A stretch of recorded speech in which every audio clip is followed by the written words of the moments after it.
So I guess when I think of like, have you made it? Let's break that down in terms of like, paint me the moments. So the inflection points of how you got to where you are. So I think of that in terms of like, when is the first time you even thought that you might be good at stand-up? You hadn't tried it yet, but you're like, yeah. Like, did you first think I'm funny?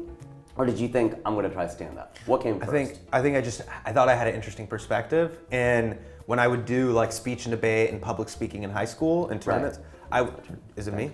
I think it's me. Okay. No, it's you. It's you. When I would do those things in high school, I would always be funny and I would get extra points from the judges. Right. So then when I went to college, the inflection point for me was, stand-up comedy is funny speech and debate. Yeah. So that was a funny argument. That was the whole, like, that opened it up for me. Because you're a poli-sci major, right? Yeah. So I'm just like, if I can just make funny arguments. Because I always thought of that too. Like, I think of myself as a funny idea guy. Yeah. Like, I have just funny solutions to problems. Yeah. You know, like that in and of itself is like just making that argument. Like, how did you get there? And I've just had a natural affinity for simile.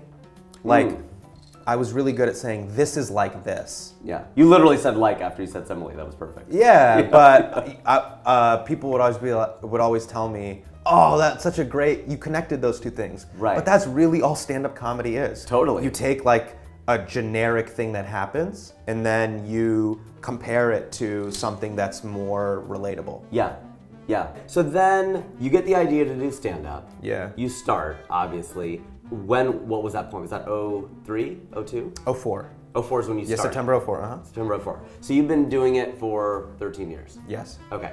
And paint the moment for me, like, from that point then. Like, from there to here, what do you consider your leaps and bounds? I think the first big one was, sort of burning the boats, moving back home, and just going all in on doing open mics and stand-up. I like that, burning the boats. Yeah, dude. Like, this is my island. Dude, you gotta burn the boats. Okay. And at every point, you gotta burn the boats.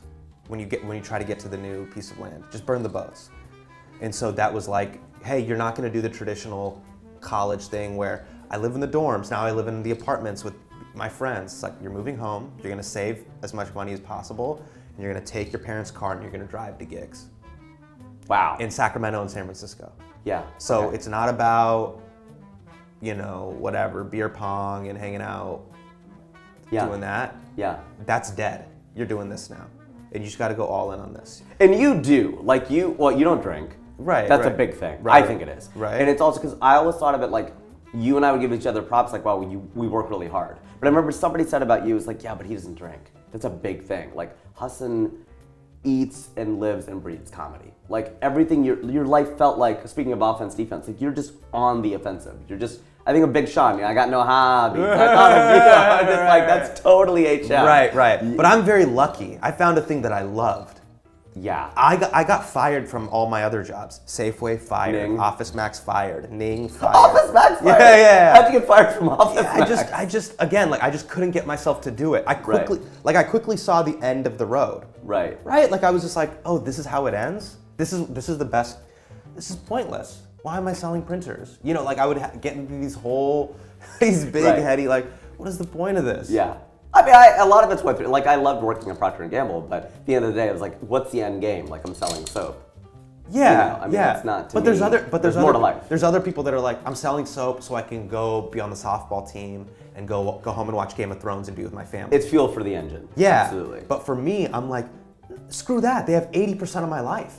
I'm giving you 80% of my life so I can watch 2 episodes of GOT? Nah, man. Yeah, but I got an OLED TV. I made it. Nah, dude, you didn't make it. Yeah. Like, you don't have freedom. Right? Like, so for me, I was like, if I'm at a job and I'm living for the weekend, I've lost. If I'm living for the scraps of the week, oh man, I've lost. Can I flip the paradigm where the scraps of the week are like, yeah, all right, fine, I'll be home and I'll watch. Like, that's what's so cool to me. The scraps of the week where I'm home and I'm like, do you want to watch Stranger Things? Yeah. That is like the exception, not the rule. I'm less excited to do that than to like write or work on my new show. Yeah, then you won. Like, yeah, our friend Monrock says that. She's like, you don't work a 9 to 5. You won. You beat the system. Yeah, to me that's the thing. And so we made it. Yeah, and then like I said, it's like I mean, we're on different levels. no. But when do yeah. you retire? Death. So it doesn't matter. Right. Yeah, no one leaves the game. Not really, unless you choose to. You either get like so rich that you don't want to do it anymore, or you just again choose to. You don't love it anymore, and you just don't do it. What was that next step then after that? The second thing was, all right, now you've done Sacramento and Davis, and you're driving to San Francisco. Live in San Francisco, be the best possible comedian you can there. Right. Move to San Francisco, won that Wild contest, 94.9, best comic standing. Okay, now move to LA. Like you're one of the better comics in the city.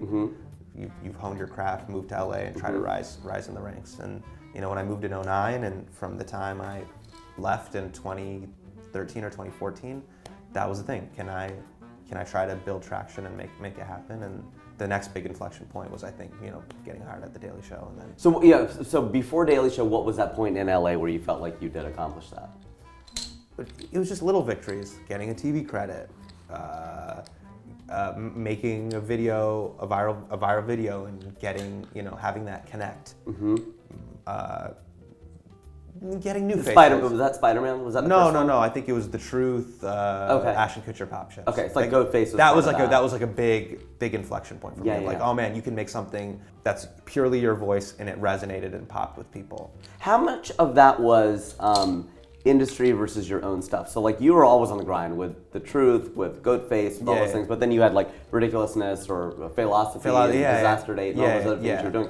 I mean, I know you'll say that the things of which you're most proud are the ones you created. Of course, that's what a lot of creators say. But did they sort of feed each other, and what was the mechanism there? I think they feed each other-ish, but I'll just be 100% honest. Please. In hindsight, everything that you do that you're cast in, it's a Diet Pepsi version of yourself. It's low-calorie Rajiv. It's just kind of like a shadow of what you really are. And the stuff that you write, and the stuff that we love, that we as consumers and artists love the most, are those like things that when you hear the full story about it, you hear, oh, that artist or that writer director wrote the movie themselves, directed it themselves. It was their passion project. Why is that the recurring theme in all those pieces of work? Of course. Because that's the best stuff. It has the least amount of notes from the outside. There's less cooks in the kitchen. That means that you put the effort into writing that thing or going into the studio and recording that thing, and it was purely.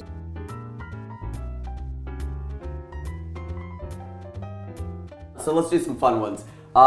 You're convicted of a white-collar crime. Which one do you want to be convicted of? Convicted of a white-collar crime?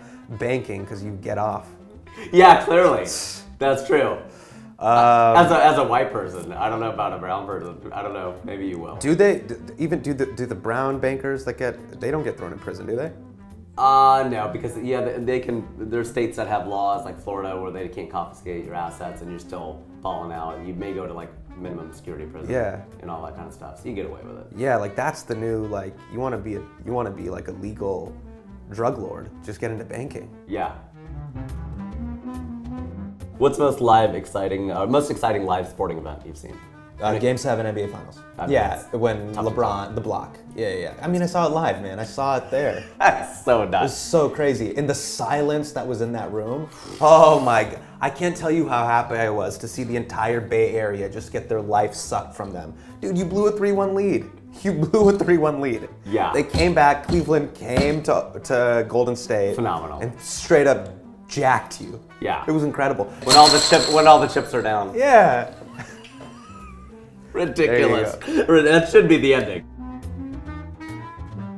When they say the best paintings have already been painted, they say that about paintings. Would you say that about stand-up? I think there's so much room. That's what I love about art, man. There's so much room where music is going, and there's so much room where comedy's going. So you think music's getting better? I think music's getting great. Yeah, man. Dude, we're living in a time where there's so much music, and there's so many people getting to experiment and create their own little sublanes. Yeah.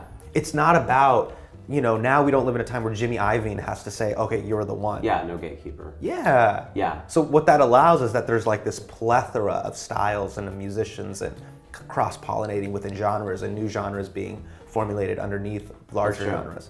Dude, it's a great time. And I think the same thing with comedy. Like, the world is getting smaller by Netflix, absorbing all of this different comedy content. Artists are seeing different people's work. It's elevating our game. True.